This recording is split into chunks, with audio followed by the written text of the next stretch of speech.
So who here has misbudgeted before?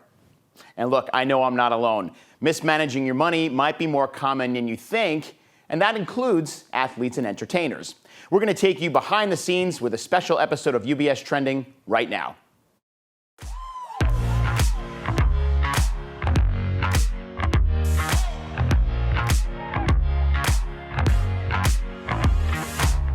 Hi, everybody, and welcome to UBS Trending. I'm your host, Anthony Pastore. I've got two amazing guests who, by the way, just raised their hands a minute ago with me, Wale Ogunleye and Wendy Holmes. Thank you for being here. Misbudgeting, we've all done it. It's not an uncommon practice. I think we have to demystify it and talk about it, right? Wendy, let me start with you, as you're one of our successful private wealth advisors here at UBS. And there's some research that came out from the Pew Research Center, and it focused on a report that revealed that Americans obviously feel like inflation kind of got out of hand. I think we can all agree with that. We've been talking about inflation for the last 2 years or so, and it's probably the biggest problem we face. You've got CPI, that number reaching 8.5%, the highest in 40 years. Now it's down around 4.9%, so it's come down, but it's still higher than the average of about 3.2%. And as a result, we've seen credit card rates go up, mortgage rates go up, auto loan rates go up. So the question is, given all of these headwinds, what are some maybe money management practices that you're talking about? Sure. And thanks so much for having us. It's good to be here. Good to be with you, Wale. And so one of the things that we always talk about, and it's a dirty word, nobody likes it, is the word budget. Mm-hmm. So it doesn't matter if you have $1,000 or $100 million. You can't do everything. And there's what you take in and there's what goes out. And determining what those two numbers are and identifying if there's a shortfall is really something we spend time on with clients and everyone can do. One of the things that was interesting about the study too is I think 60% of Americans do not have $1,000 saved for an emergency expense. So it really is basics. Mm-hmm. Okay, so when you think about budgeting, I always like to think about it as a guideline instead of a budget, right? It's something you follow as opposed to you have to stick to it. Yeah. Because that makes it more doable. And more realistic. Exactly. It's like training for an event. Let's say you want to run a marathon, right? You don't run out and go 20 miles, mm-hmm. right? You have consistency, you build it, you train, and then by the time you get to race day, right, you're prepared and you finish. So I think budgeting in some ways is do the small stuff first, make sure you're watching what's coming in, watching what's going out, identifying, saving when you can. And there's just one rule I'll leave you with. There's a 50-30-20 rule, which is 50% of your income should be for what I'll call necessities, things you have to do, housing, food. Then there's personal expenses, that's 30%. So clothing, a vacation, things that you like to do but you don't necessarily have to do. And then 20% would be savings or paying down debt. So back to your earlier point on how rates are higher and variable rate debt is higher, paying that debt down is super important. Right, even in some ways even more important these days than it was even a couple of years ago when car loans for a while were 0%. Yeah. There was no interest on those. Now they're significantly higher. Thank you, Wendy, for getting us started. Wale, there's by the way, welcome. Great to see you. And it's been a while. I want Wendy to call my wife on that because she needs that 50-30-20 rule. How about that? Can we get Let me explain something about Dr. Amira, okay? You're going to have to call her if you want to do something. So you can just make sure I'm aware. You do know that. Wendy's saying she'll be your guide on the, like your Cyrano on the other side. She knows the true dynamics of my house. So Wale, kind of keeping it in this context, so the Harvard Kennedy School Institute of Politics, and I've got some numbers here, they said that 64% of young Americans under the age of 30, so we're talking millennials, Gen Zs, and a solid kind of majority of Democrats and Republicans, it was pretty evenly split, they all believe that that gap between the rich and everyone else in America is greater today than maybe what it was when they were born or when their parents were in that kind of age range in their 30s. So how do you think a young person today can start their legacy, start saving, start investing, and kind of maybe match that 50-30-20 rule that Wendy was talking about? Yeah, great question. I think for me, and I love the word legacy. You've known us since I've been here at UBS and the athlete and entertainer space. Legacy has been a key word and a key component of things that we talk about. But when you talk about legacy, you have to start with the foundation, right? The basics, understanding exactly what your money sounds like, what it looks like, what it feels like. And that's kind of why I went back to school and why I'm even here at UBS, is my lack of understanding made me want to get more education on that. And the thing that I've realized for most athlete entertainers and people that come into money, sports are a microcosm of society. I think individuals who get money early tend to invest way before they should. And if I were thinking about it now, back as a rookie in NFL, I would surround myself with people like Wendy, making sure I have accountability partners, people that actually understand what my finances are and can help me get to that legacy component. And if I'm thinking about from an investing standpoint, even you looking about the stock market, 90% of people who invest in the stock market at some point in time lose or have a bad day. But in the long run, and we're thinking about a big scale, legacy component, 94% of the time, the S&P 500 is actually positive. So if you're thinking about it from a legacy standpoint, and thinking about from having a great foundation, young people need to have people like Wendy, advisors that understand, but also someone that if you are thinking about that next future, that next step in your future, can help you guide you and help you build a lasting legacy. Yeah, and I know we've talked about it in our conversations in the past, Wally, especially with, as you said, athletes being a microcosm of the economic society. A lot of them come into money very quickly in a way, and you get a contract, the next thing you know, you've got more money than you've ever had in your life, and it could be overwhelming. And if you don't have someone like a Wendy to actually bring you back down to earth and say, here's what you've got and here's what you can use, it's very easy to maybe overspend and not budget well.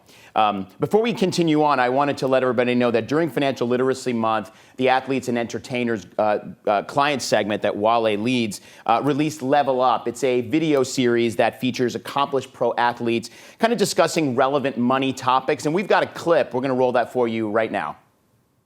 I feel very, very guilty when I make big purchases. You know, my mom raised me in a way that was like, you spending, $20,000 on a watch, 19 of that could have gone to people that need help, people that are less fortunate than you, people in Africa. I have my foundation and we build clean water wells in Africa. And, my mom would say stuff like that could be a well. That you just pay for that watch, and she might think it's wasteful. For me, it's always been about balance. It's always been about being able to enjoy the money you have and be smart with it, and and buy things that you've always dreamed of. I think that's part of it. I think you need to do that, but at the same time, you have to do it in moderation. And as long as you're doing good with your money, you can enjoy it as well. And I love that clip, Wale, because it goes right into what we were just talking about. So let me ask you why. And I think we know the answer here based on what we're talking about. You created this episode. It's about the mental game of money. Talk to us about the reasoning behind that and what you're talking about when it comes to that mental game. Well, we did release this series in Financial Literacy Month, but I wish we talked about it throughout the whole year. That's why we created this series. And I hope you know Wendy's a part of the series. She's one of our star FAs that helped us create this. But we know that even when you think about money, the way you think about things, how you view life, your attitudes, your emotions play a big role in that. Our research show that 42% of US adults have some type of negative impact when they're thinking about their money on how they view their finances.